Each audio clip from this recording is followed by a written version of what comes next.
Buenas tardes a todos. Hoy seguimos con el capítulo 2 de La historia interminable de Michael Ende.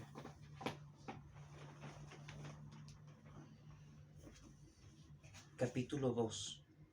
El llamamiento de Atreyu. Bien o mal, las deliberaciones que afectaban el porvenir de toda fantasía se celebraban normalmente en el gran salón del trono de la Torre de Marfil, que se encontraba en el interior del verdadero recinto del palacio, solo unas plantas más abajo que el pabellón de la Magnolia. Ahora el salón amplio y redondo estaba lleno de una confusión de voces apagadas. Los 499 mejores médicos del reino de fantasía estaban allí reunidos susurrando o cuchicheando entre sí en grupos pequeños o grandes. Cada uno de ellos había visitado a la emperatriz infantil, unos hacía tiempo, otros recientemente, y cada uno había intentado ayudarla con su ciencia, pero ninguno lo había logrado.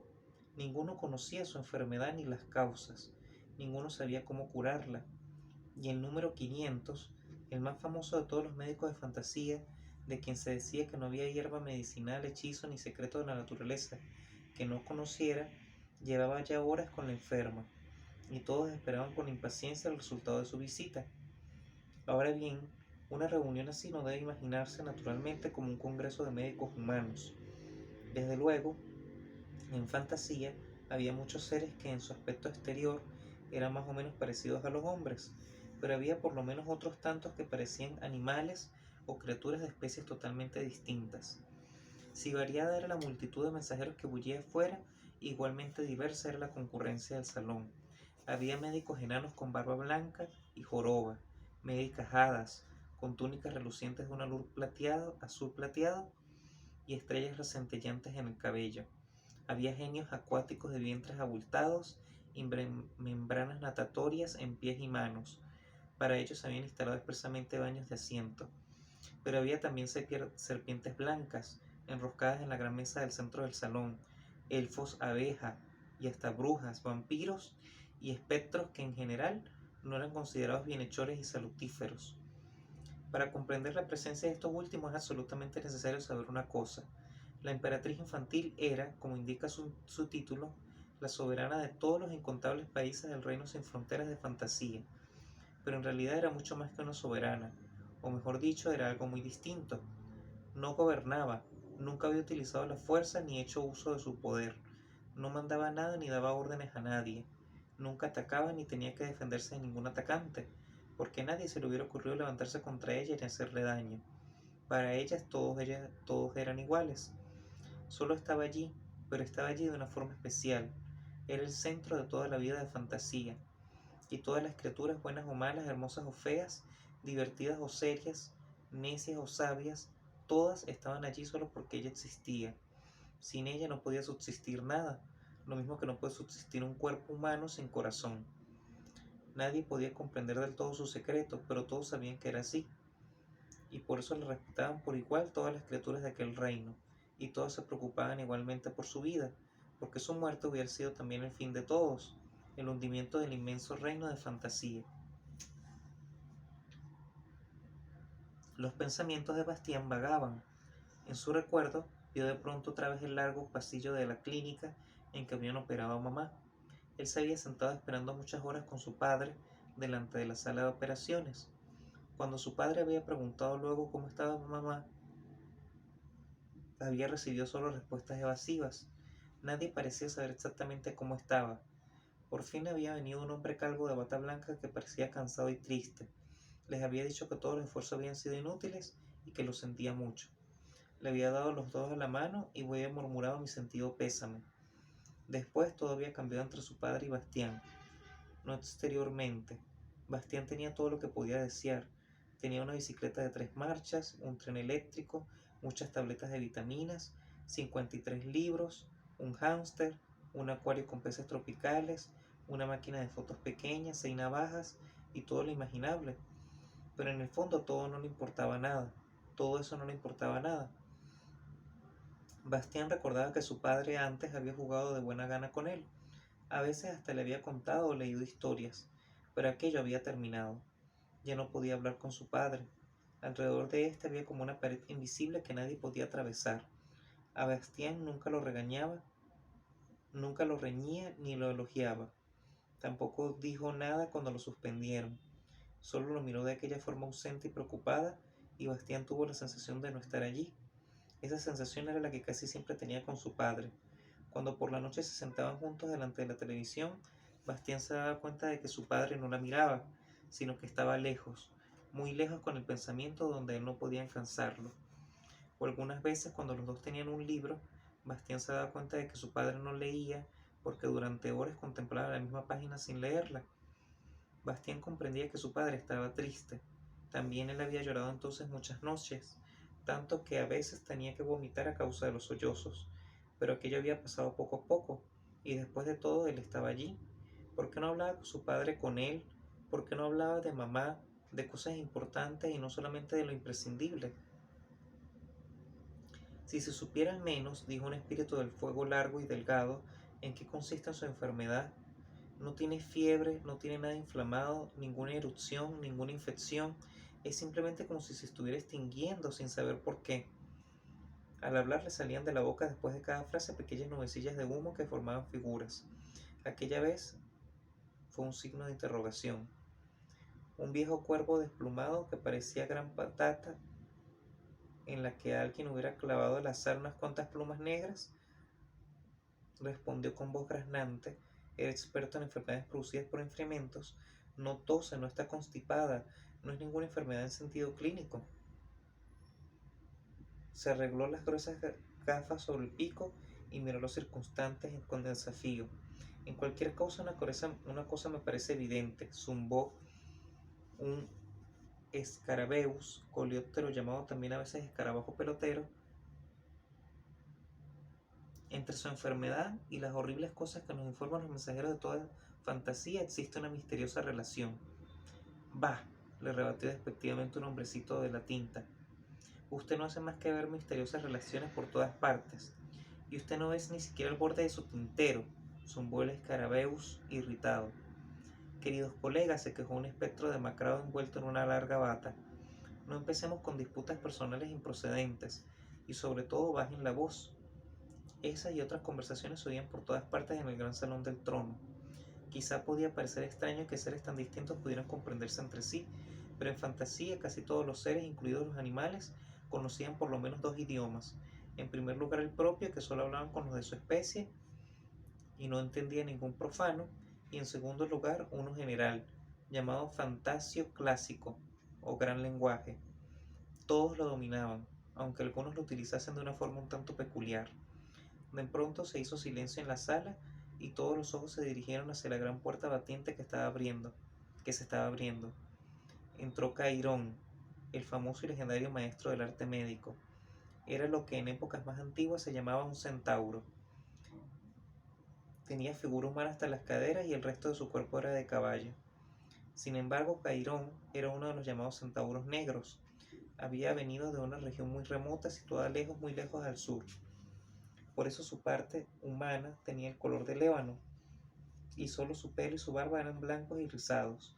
Su cuerpo de caballo, en cambio, era listado como el de una cebra. Llevaba un extraño sombrero de juncos trenzados. En torno a su cuello colgaba de una cadena un gran amuleto de oro, en el que podían verse dos serpientes, una clara y otra oscura, que se mordían mutuamente la cola formando un óvalo. Bastien se interrumpió sorprendido. Cerró el libro, no sin poner provisoriamente un dedo entre sus páginas, y miró otra vez con más atención la cubierta.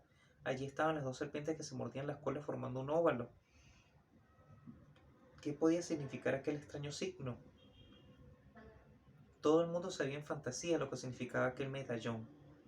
Era el signo que llevaba quien estaba al servicio de la emperatriz infantil y podía actuar en su nombre como si ella estuviera presente. Quería decir que su portador tenía poderes secretos, aunque nadie supiera exactamente cuáles. Su nombre lo conocían todos, Aurín. Sin embargo, muchos no se atrevían a pronunciar ese nombre y lo llamaban la Aja, o también el Pentáculo, o simplemente el Esplendor. Así pues, el libro llevaba el signo de la emperatriz infantil. Un murmullo recorrió la sala y se oyeron algunas exclamaciones de asombro. Hacía tiempo que no se confiaba a nadie la alhaja. Cairón golpeó en el suelo con los cascos unas cuantas veces, hasta que la agitación cesó, y entonces dijo con voz profunda: Amigos, no os asombréis demasiado. Solo llevaré a Urín por corto tiempo. Soy únicamente su portador. Pronto entregaré el esplendor a alguien más digno que yo. Un silencio en el que nadie respiraba se había extendido por la sala. No intentaré suavizar nuestra derrota con bellas palabras, siguió diciendo Cairón. Todos estamos perplejos ante la enfermedad de la emperatriz. Solo sabemos que la destrucción de Fantasía ha venido al mismo tiempo que esa enfermedad. No sabemos más, ni siquiera si el arte médico puede salvarla.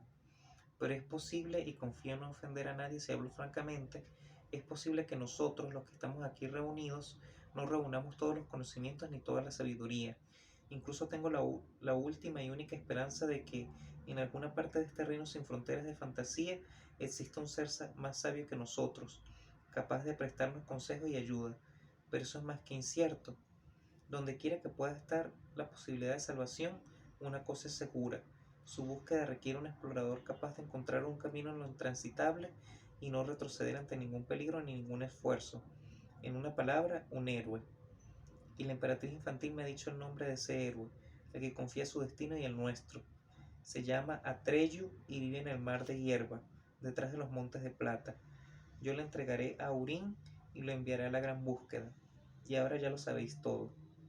Dicho esto, el viejo centauro salió ruidosamente de la sala. Los que se quedaron se miraron unos a otros confusos. ¿Cómo se llamaba ese héroe?, preguntó uno. Atreyu, o algo parecido, dijo otro. No lo he oído en mi vida, exclamó un tercero. Y los 499 médicos movieron preocupados la cabeza. El reloj de la torre dio las 10. Bastián se asombró de la deprisa que había pasado el tiempo. Durante las clases cada hora le parecía normalmente una eternidad. Abajo en el aula tenían ahora historia con el señor Droen, un hombre delgado, casi siempre de mal humor, a quien le gustaba especialmente poner en ridículo a Bastián delante de todos porque no podía recordar las fechas de las batallas, los nacimientos ni los reinados de nadie. El mar de hierba, situado tras los montes de plata, estaba a muchísimos días de camino de la Torre de Marfil. Se trataba de una pradera que realmente era tan ancha y tan grande y tan plana como el mar. Una hierba jugosa crecía en ella hasta la altura de un hombre, y cuando el viento la acariciaba, las olas la recorrían como si fuera el océano y murmuraban lo mismo que el agua.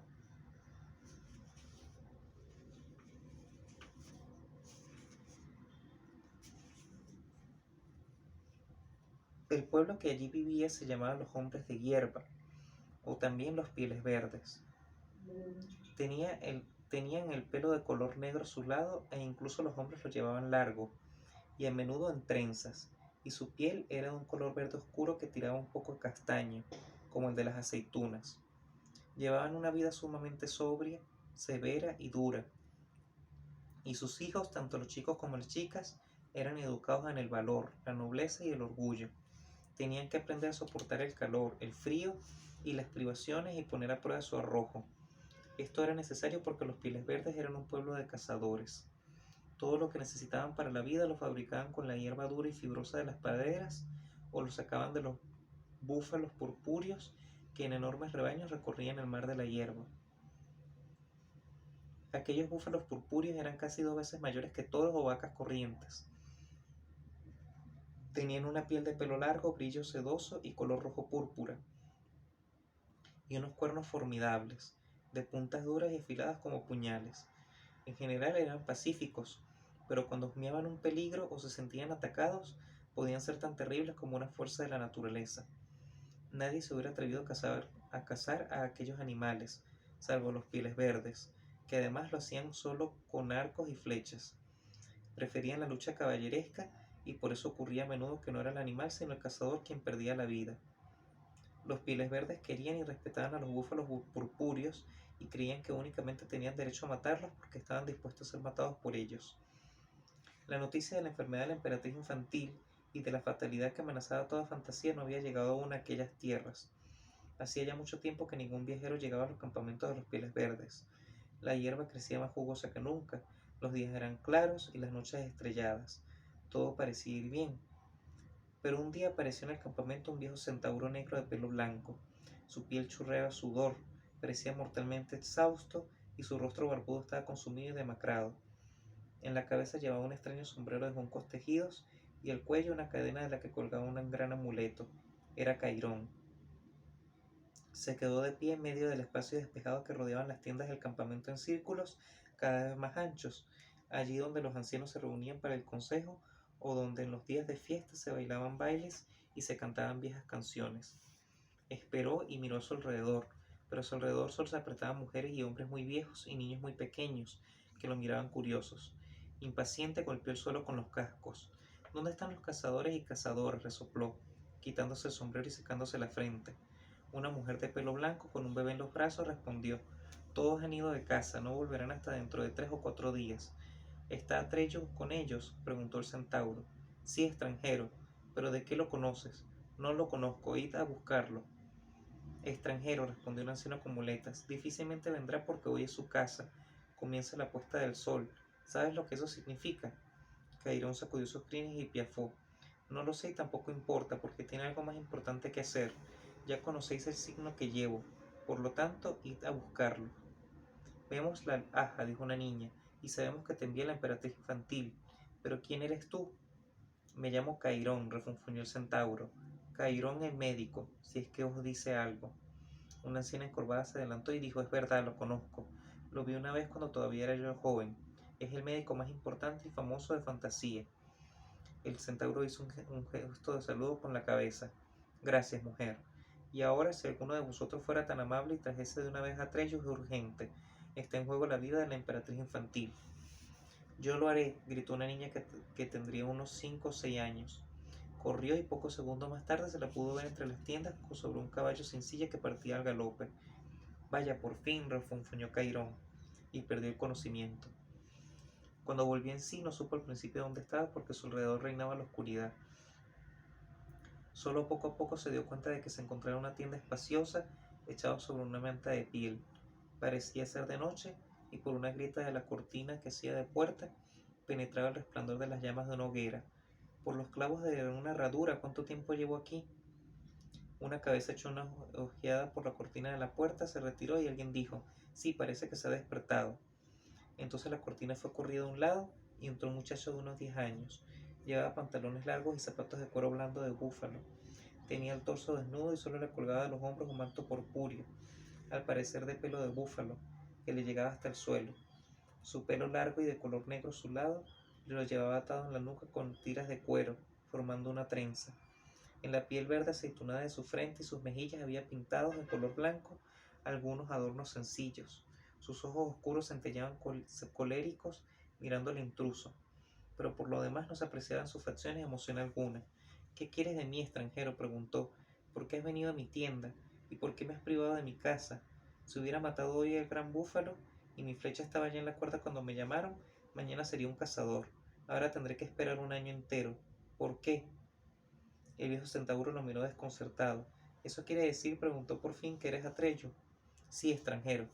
¿No hay algún otro, un hombre adulto, un cazador experimentado con ese hombre? No. Atreyu soy yo y nadie más. El viejo Cairón se dejó caer en el lecho y jadeó. Un niño, un muchacho.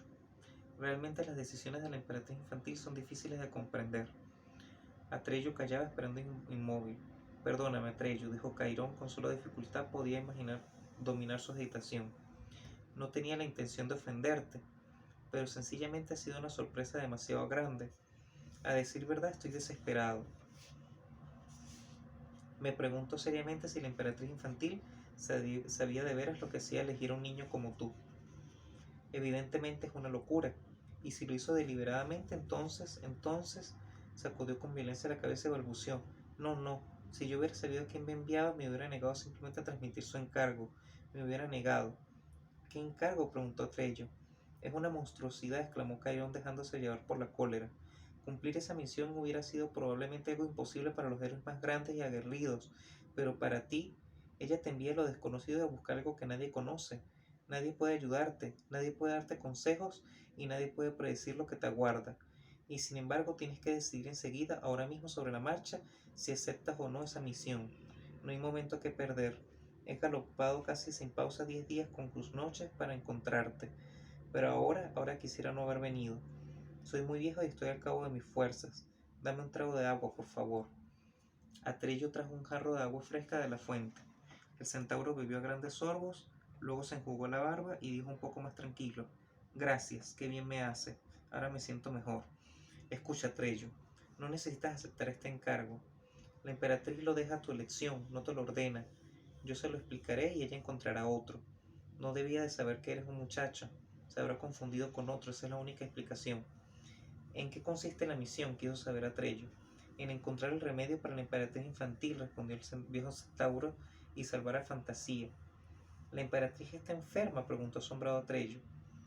Cairón comenzó a contar lo que le pasaba a la emperatriz infantil y lo que habían relatado los mensajeros de toda Fantasía. Atreyu siguió haciendo preguntas y el centauro las contestó lo mejor que pudo. Fue una larga conversación nocturna, y cuando mejor comprendía Atreyu todo el alcance de la fatalidad que había caído sobre Fantasía, tanto más claramente se dibujaba en su rostro, al principio tan reservado, la más franca consternación. Y yo, murmuró finalmente con labios pálidos, que no sabía nada de todo eso. Cairón miró al muchacho por debajo de sus espesas y blancas cejas de una forma seria y preocupada. Ahora ya sabes cómo están las cosas, y quizá comprendas por qué perdí la serenidad al verte. Y sin embargo la emperatriz infantil pronunció tu nombre. Ve y busca a Atreyu, dijo. Pongo en él toda mi confianza, dijo. Pregúntale si quiere emprender la gran búsqueda por mí y por Fantasía, dijo. No sé por qué te eligió a ti. Quizás solo un muchacho como tú pueda realizar esta tarea imposible. No lo sé y no puedo aconsejarte. Atreyu se quedó sentado con la cabeza baja y en silencio. Comprendía que se le presentaba una prueba que era muchísimo más importante que su caza. Hasta para los mayores cazadores y los mejores exploradores hubiera sido difícil de superar, pero para él resultaba excesiva. ¿Qué?, le preguntó en voz baja el centauro. ¿Quieres hacerlo? Atreyu levantó la cabeza y lo miró de frente. Quiero, dijo con firmeza. Cairón asintió despacio y luego se quitó el cuello de la cadena con el amuleto de oro y se la puso a Atreyu. Que Aurín te dé el gran poder, dijo solemnemente, pero no lo utilices, porque tampoco la emperatriz infantil usa nunca de su propio poder. Aurín te protegerá y guiará, pero tú no deberás intervenir, porque tu propia opinión no cuenta a partir de ahora. Por eso debes ir sin armas. Debes dejar que ocurra lo que tenga que ocurrir. Todo debe ser igual para ti. Mal y bien, belleza y fealdad, necedad y sabiduría. Lo mismo que es igual para la emperatriz infantil. Solo debes buscar y preguntar, pero nunca juzgar por ti mismo. No lo olvides jamás, Atreyu. Aurín, repitió Atreyu con respeto. Me haré digno de llevarla al Aja. ¿Cuánto debo partir? Ahora mismo, respondió Cairón. Nadie sabe cuánto durará tu gran búsqueda. Es posible que cada hora importe. Despídete de tus padres y tus hermanos. No tengo, mis padres fueron muertos por un búfalo, poco después de yo venir al mundo.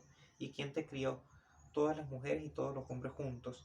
Por eso me llamaron Atreyu, que quiere decir en palabras del gran lenguaje, hijo de todos.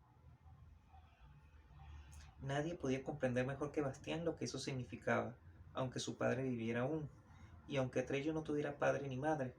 Sin embargo, Atreyu había sido educado por todos los hombres y mujeres juntos, y era el hijo de todos, mientras que él, Bastián, en el fondo no tenía a nadie, era un hijo de nadie.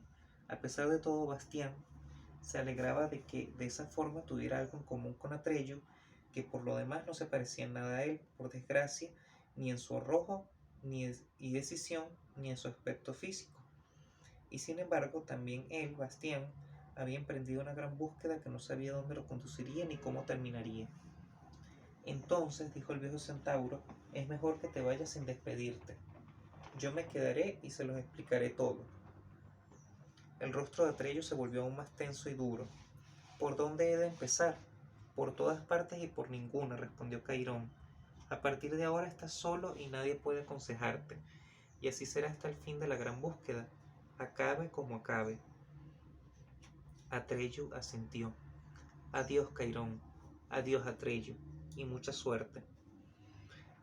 El muchacho se volvió e iba a salir ya de la tienda cuando Centauro lo llamó otra vez. Mientras estaban frente a frente, el viejo le puso ambas manos sobre los hombros, lo miró con una sonrisa respetuosa en los ojos y dijo despacio: Creo que empiezo a comprender por qué te eligió la emperatriz infantil, Atreyu. El muchacho bajó un poco la cabeza y luego salió con rapidez. Fuera, delante de la tienda, estaba Artax, su caballo. Era moteado y pequeño como un caballo salvaje. Tenía las patas fuertes y cortas, y sin embargo era el corcel más rápido y resistente varias millas a la redonda. Todavía llevaba silla y bridas, tal como lo había traído Trello de la casa. Artax le susurró dándole palmadas: tenemos que marcharnos, tenemos que irnos lejos, muy lejos, y nadie sabe si volveremos. El caballito movió la cabeza y resopló suavemente. Está bien, señor, respondió. ¿Y qué pasará con tu casa? Vamos a una casa mucho más importante, contestó Atrello subiendo a la silla. Un momento, señor, resopló el caballito. Te has olvidado las armas. ¿Vas a salir sin arco y sin flechas? Sí, Artax, respondió Atrello, porque llevo el esplendor y debo ir sin armas. Ah, exclamó el caballito. ¿Y a dónde vamos? A donde tú quieras, Artax. A partir de ahora estamos en la gran búsqueda. Con estas palabras salieron al galope y la oscuridad de la noche se los tragó. Al mismo tiempo sucedía en otro lugar de fantasía algo que nadie observaba y de lo que ni Atrello ni Artax ni tampoco Cairón tenían la menor sospecha. En un páramo nocturno muy lejano, las tinieblas se concentraron para formar una figura vaga y enorme. La oscuridad se fue espesando hasta que incluso en aquella noche sin luz, el páramo pareció un formidable cuerpo hecho de negrura. Sus contornos no eran todavía precisos, pero se sostenían sobre 4 zarpas y los ojos de su poderosa cabeza peluda ardían como un fuego verde. Levantó el hocico en el aire y humeó. Así estuvo largo tiempo. Luego de pronto pareció haber encontrado el olor que buscaba, porque un profundo gruñido de triunfo salió de su garganta. Comenzó a correr. A saltos grandes y silenciosos, aquella criatura de las sombras atravesaba velozmente la noche sin estrellas. El reloj de la torre dio las 11. Ahora empezaría el recreo. De los pasillos subía el griterío de los niños que corrían abajo por el patio del colegio. A Bastián, que seguía sentado en cuclillas en las colchonetas de gimnasia, se le habían dormido las piernas. Al fin y al cabo no era un indio. Se puso en pie, sacó el bocadillo del colegio y una manzana de la cartera y comenzó a andar arriba y abajo por el desván. Sentía un hormigueo en los pies que lentamente se le despertaron. Entonces se subió al potro de gimnasia y se sentó sobre él a horcajadas. Se imaginó que él era Trello, galopando en la noche sobre Artax. Se inclinó sobre el cuello de su caballito. ¡Alá! Gritó. ¡Galopa, Artax! ¡Alá! ¡Alá!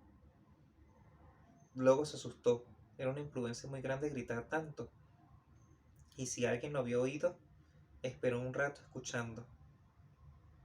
Pero solo llegó hasta él el griterío de muchas voces en el patio del colegio. Un poco avergonzado se bajó otra vez del potro. Realmente se estaba comportando como un niño pequeño.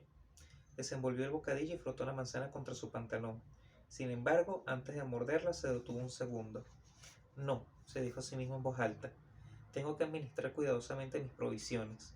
¿Quién sabe para cuánto tiempo tendrán que bastarme? Con el corazón oprimido, envolvió otra vez el bocadillo y lo metió de nuevo en la cartera, juntamente con la manzana. Luego se dejó caer suspirando en las colchonetas y cogió otra vez el libro. Y así finaliza el segundo capítulo de la historia interminable de Michael Ende. Muchas gracias por escuchar.